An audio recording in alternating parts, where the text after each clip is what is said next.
In a recent session working with adult jazz students at the Jazzwire Winter Summit, I asked everyone this question. If I could wave a magic wand and instantly improve one aspect of your improvising ability, what would it be?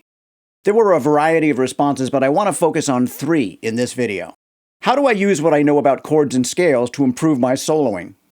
How do I construct coherent melodic phrases over a chord progression? How do I get out of my rut and think of new things to play? The crux of these questions, and jazz improvisation generally, seems to be how do we get what's in our heads to come out of our instruments? The thing is, though, you may need to get outside of your head to find the notes that you're looking for. A good solo may not be what you think, or to put it another way, it may not be what you're thinking that makes a good solo. If you're new to this channel, my name is Chase Sanborn and I'm a jazz trumpet player based in Toronto. When I was a teenager growing up in New Jersey, my father hired me to clean his dental office, which was attached to our house. Whenever I thought I needed a break, which was frequent considering that he was paying me by the hour, I'd sit down in the waiting room and read Highlights magazine. There was a feature in that magazine, and you can find similar things elsewhere, called Hidden Pictures. Within a bigger picture, you try to find smaller objects that are hidden within. Putting this in the context of an improvised solo where you're trying to find notes rather than pictures, you could also compare it to connect the dots. From every dot, or note, you've got a variety of choices where you could go next. I think of the accompaniment from the rhythm section as the big picture, and the musical phrases as played by the soloist are the little pictures hidden within. I'm going to play you some examples, but first, can we talk about backing tracks? Backing tracks are a way of life for most jazz students and for a lot of professionals as well. Most of us are not able to play or jam with other musicians as often as we might like to, and some students have nobody to play with in a live setting. In recent years, we've seen the proliferation of computer-generated backing tracks. On one level, that's a great resource. Computer programs allow you to create a backing track for pretty much any tune, in any key, at any tempo. And good luck finding a rhythm section that's able and willing to do that, let alone do it as many times as you want them to. The problem is, a lot of the tracks that I hear students using are nearly devoid of what you hear coming from a good rhythm section, which is to say the inspiration and the ideas that stimulate your own creativity. Here's an example. This is a track I found on YouTube.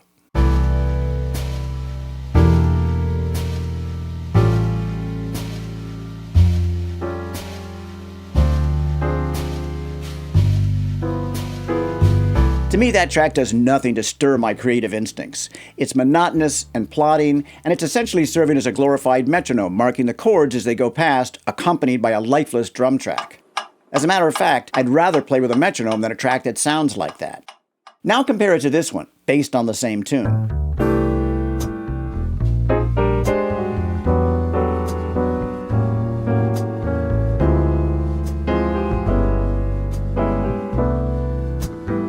That sounds like real musicians, because it is real musicians. That's from a Jamie Aebersold volume titled Jam Session, and the rhythm section is comprised of Hal Galper, Steve Gilmore, and Bill Goodwin. That trio was Phil Wood's rhythm section at one point, and thanks to Jamie Aebersold, we get to play with them.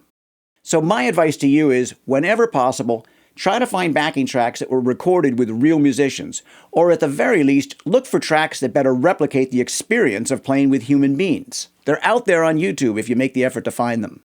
Okay, assuming that we're hearing something coming from the rhythm section that makes us want to join in with them, how do we know what to play? Or use what we know to figure out what to play? And the answer is, you don't. You use your ears to figure out what to play. With improvised music especially, what we hear is much more important than what we know. This is not an argument against theoretical knowledge, because what we know can help us understand what we hear. But it's the sound that makes us want to play music, not the theory that explains the sound. If you've been around this channel for a while, you've heard me say something like that before. So I'll stop talking for a minute and play something for you. It's something that I transcribed. Transcription is the ultimate form of learning music by ear, listening so closely that we figure out what it is that we're hearing. To start, I'm going to play this transcription with a backing track that contains only bass and drums. You can do that with any of the Aebersold recordings because bass is in one channel and piano is in the other. That's great if you play bass or piano, but even if you don't, changing what you hear coming from the rhythm section changes the way you play, or it should. If you're hearing only the piano, your rhythmic integrity is put to the test because you don't have the steady pulse coming from the bass. If you're hearing only the bass, then you have to be precise with the harmonic elements in your melodic lines, essentially creating a form of counterpoint.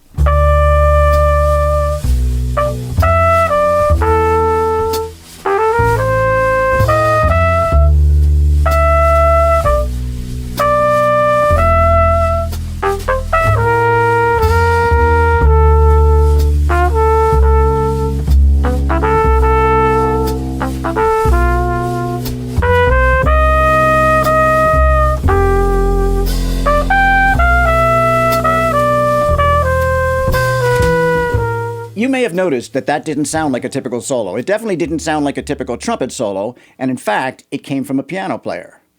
Fact number 2, it wasn't even a solo. Check this out.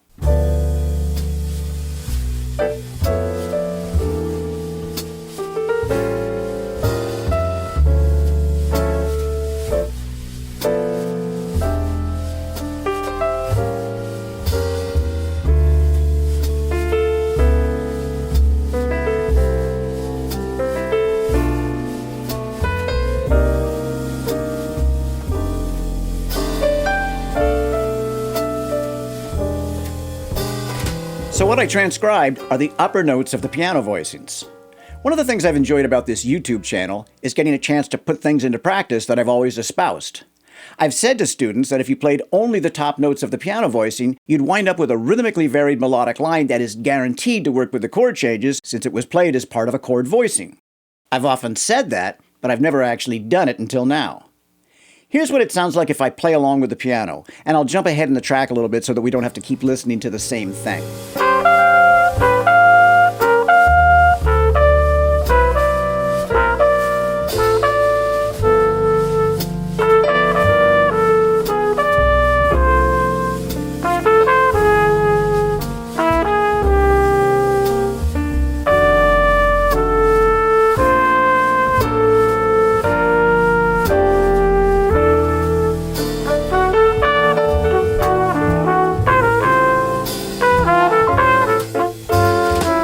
The tune is Yesterday's, written by Jerome Kern, and the backing track is from the Jamie Aebersold volume of the same name. Once again, you're hearing Hal Galper on the piano. As you can see, there's a lot going on, and it probably looks more complex than it sounds. When you transcribe a ballad, you often wind up with complicated rhythmic patterns because you're trying to notate a rather free-flowing approach to the time. Even so, you might feel that this comping is fairly busy.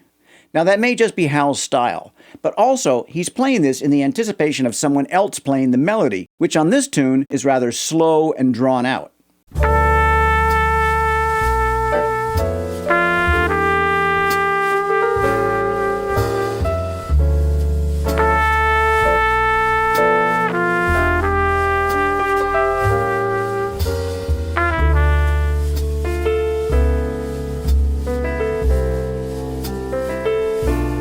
If you consider the top notes of the piano voicing as a melodic line, then what you hear coming from the rhythm section has all the elements of music: rhythm, harmony, and melody.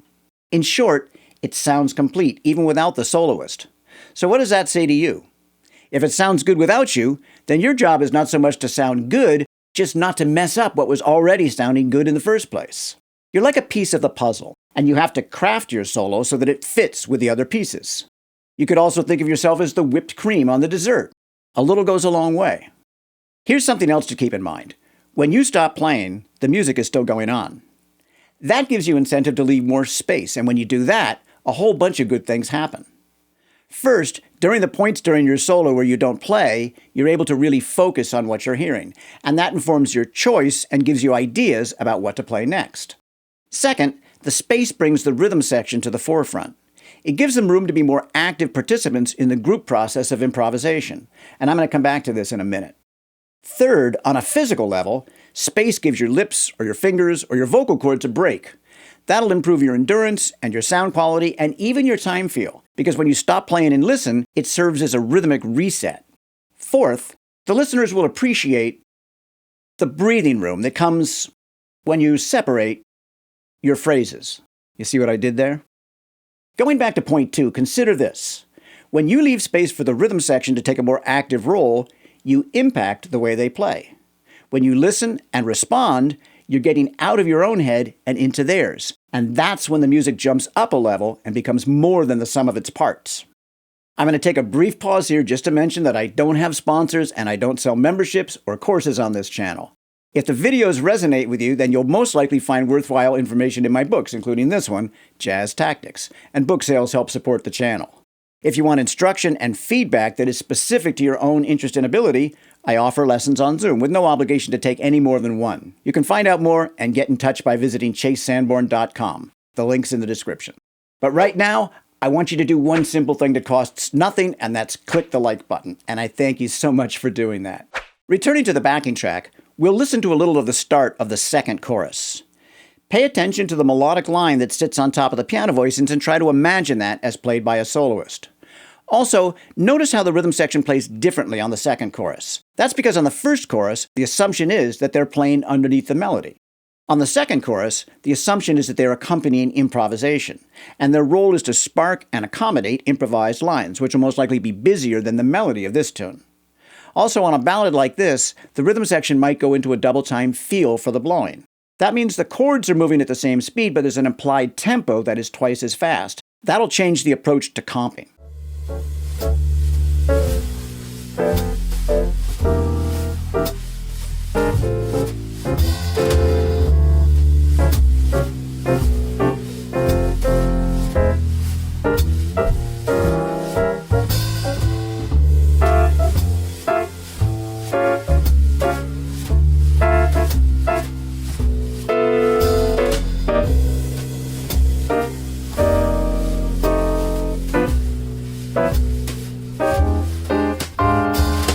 Compared to the first chorus, do you feel the change of energy coming from the rhythm section? At all times during a performance, there should be a directional flow to the energy. It might be ramping up, it might be ramping down. It might even stay the same for a while, but there should still be intentionality. That flow of energy creates a contour to the overall solo, and that's something that a lot of students struggle with. Like a good story, an improvised solo needs a beginning, a middle, and an end. The beginning sets the stage for the story to unfold. The middle is where the action happens, and in the end, the story winds down and concludes with a sense of finality. The reader, or the listener, has the sense that we've taken them somewhere and delivered them back home. In creating the contour, typically the rhythm section would follow the soloist's lead. But as a soloist, you also want to feel some inertia coming from them. Like, they're with you, but they're also pushing you a little bit to reach a little deeper, dig a little harder. On a backing track, of course, we can only follow them. But that is still valuable. The bottom line is, the way we practice, that's the way we're going to play. If you try to interact with the rhythm section on a backing track, and here again, it's crucial that we have a backing track that gives us something to interact with, you'll find that you're doing the same thing when you play with a live rhythm section, and you'll hear the difference in the way that they respond to you. That's what I'm going to try to do now as I improvise on the third and final chorus of this backing track. My goal is not to play or copy what I hear coming from the piano or anyone else, but to make sure that my ears are open, that I give myself space to listen, and that what I play is influenced by what I hear. That also pertains to myself, in that I'm trying to make each phrase connect to the one I played previously, just the way every sentence in a story flows logically from one to the next.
I paused my solo right there because I want you to hear what the rhythm section is doing. We're halfway through the last chorus, and they are clearly building to a climax. I need to go there with them, and at some point between now and the end of the tune, we need to bring the energy back down to where we started. See if you can hear the moment that the rhythm section leaves the double time feel, which is a clear indication that we're on our final approach.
There's something else I want to point out, and that was on the last note. Did you see where my focus was? It extended beyond the time that sound no longer came out of my horn or the backing track. I didn't even put my horn down until a second or two had passed. You could liken it to the orchestra conductor who keeps his baton in the air after the final cutoff, allowing the sound to reverberate throughout the room. At that moment, everyone is still. The musicians hold their position, and people in the audience stifle a cough until the conductor's hands come down, signaling release. Regrettably, as a jazz musician, I'm not usually dealing with the reverberation in a beautiful hall, and certainly not in this tiny space where I make my YouTube videos. It's more about making sure that I don't relax my concentration until after I've played the final note. That could happen at the end of a tune like this, but also in a situation where you're finishing your solo and someone else is going to play the next solo. You can often see and hear that in that moment, the soloist's attention has turned away from what they're playing and on to what comes next. Sometimes they'll even turn towards the next soloist as if to say, "Here you go, it's your turn." From an audience perspective, that's like ripping the last page out of the book. You robbed them of the last few words. So as you come to the end of your solo, stay focused right through the last note and beyond. Whatever is supposed to happen next will happen, and that's not your concern. Your concern is making sure that your story has a good ending. And hey, this is not the last chapter of this story, so click on the links above and subscribe for more jazz tactics.